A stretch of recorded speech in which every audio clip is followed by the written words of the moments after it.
100 రోజుల కూటమి పాలన ప్రశాంతంగా సాగిందని టీడీపీ నేత బ్రహ్మారెడ్డి చెప్పారు. జనంలో అభద్రతా భావం లేదని అన్నారు ఆయన. వరదల వల్ల జనానికి ఇబ్బందులు వచ్చాయని, వారిని ఆదుకునేందుకు ప్రభుత్వం సాయం అందిస్తుందని చెప్పారు. ప్రభుత్వం చేపట్టిన కార్యక్రమాలను ప్రజల్లోకి తీసుకువెళ్లాలని కూటమి ప్రభుత్వం నిర్ణయించిందని తెలిపారు. మరిన్ని డీటెయిల్స్ మా ప్రతినిధి శివ అందిస్తారు.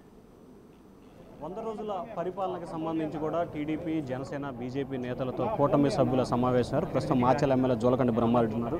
సార్, ఏంటి సార్ 100 రోజుల పరిపాలన ఏ రకంగా ఉందని భావిస్తున్నారు? ప్రజల నుంచి ఎటువంటి ఆశిస్తున్నారు? 100 రోజులు రాష్ట్రం ప్రశాంతంగా, ప్రజలందరూ కూడా సుఖంగా, సంతోషంగా ఉన్నారు. ఎటువంటి అభద్రతా భావం లేదు. ప్రజల హక్కులు, స్వేచ్ఛ హరించబడలేదు. మా హక్కులు, స్వేచ్ఛ కాపాడబడిందనే ఇదిలో ఉన్నారు.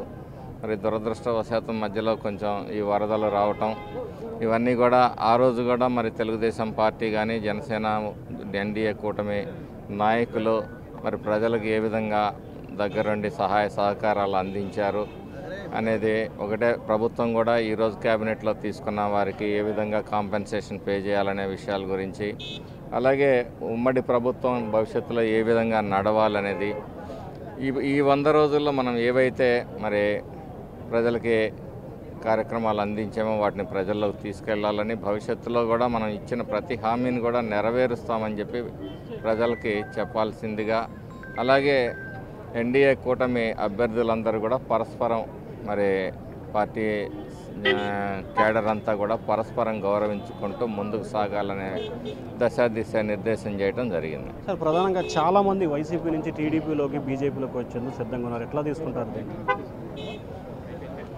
ఎవరు వచ్చినా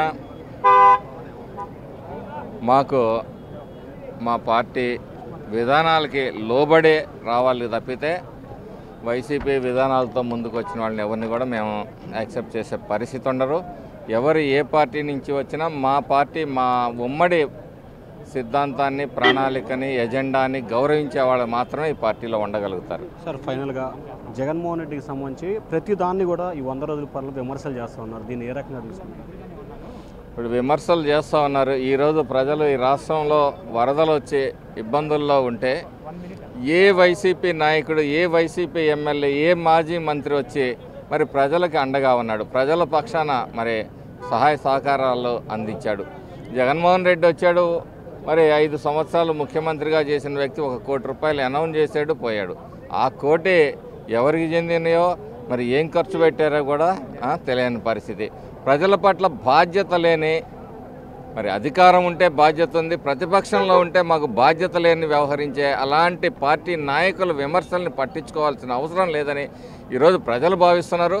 ఈరోజు వరదల తర్వాత విజయవాడ పట్టణంలో మీరు వెళ్ళి అడగండి, సహాయ సహకార కార్యక్రమాలు ఏ విధంగా చేశారు, ఈరోజు కాంపెన్సేషన్ ఏ విధంగా ప్రకటించారు, చరిత్రలో ఏ రోజు లేని విధంగా కూడా ఈరోజు మరి మా కూటమి ప్రభుత్వం గొప్పగా ప్రజలు కష్టాల్లో ఉన్నప్పుడు ఆదుకునే ప్రయత్నం చేసింది. ఇంకొకసారి కానీ ఈ వైసీపీ నాయకులు ప్రజల్లోకి వెళ్తే మరి తరిమి కొట్టే పరిస్థితులు కూడా వస్తాయని చెప్తున్నారు. ఈరోజు కేంద్ర కేబినెట్ ఒకే దేశం ఒకే ఎన్నిక నినాదం చేసుకోబోతుంది. ఎట్లా ఉంటుంది అంటారు? ఖచ్చితంగా ఇది ఉండాల్సిందే. ఒకే దేశం, ఒకే చట్టం, ఒకే ఎన్నిక ఉండాల్సిందే. ఎందుకంటే పదే పదే డిస్టర్బెన్స్ ఉండకూడదు. ఒకేసారి రావటం అనేది ఒక ఆరోగ్యప్రదమైన సాంప్రదాయం. చాలా రోజులుగా ఎదురు చూస్తున్న విధానం, దీన్ని స్వాగతిస్తున్నాం. సో ఇది మొత్తం మీద చూసుకుంటే గతానికి భిన్నంగా వైసీపీ పరిపాలనకి భిన్నంగా టీడీపీ పరిపాలన అద్భుతంగా సాగిందని ప్రజలు అనుకుంటున్నారు. ఎంత పెద్ద తుఫాన్లు, విపత్తులు వస్తే వైసీపీ నాయకులు ఎక్కడా కూడా కనిపించలేదని చెప్పి టీడీపీ ఎమ్మెల్యే జోలకంటి బ్రహ్మారెడ్డి అంటున్నారు. Vote studio.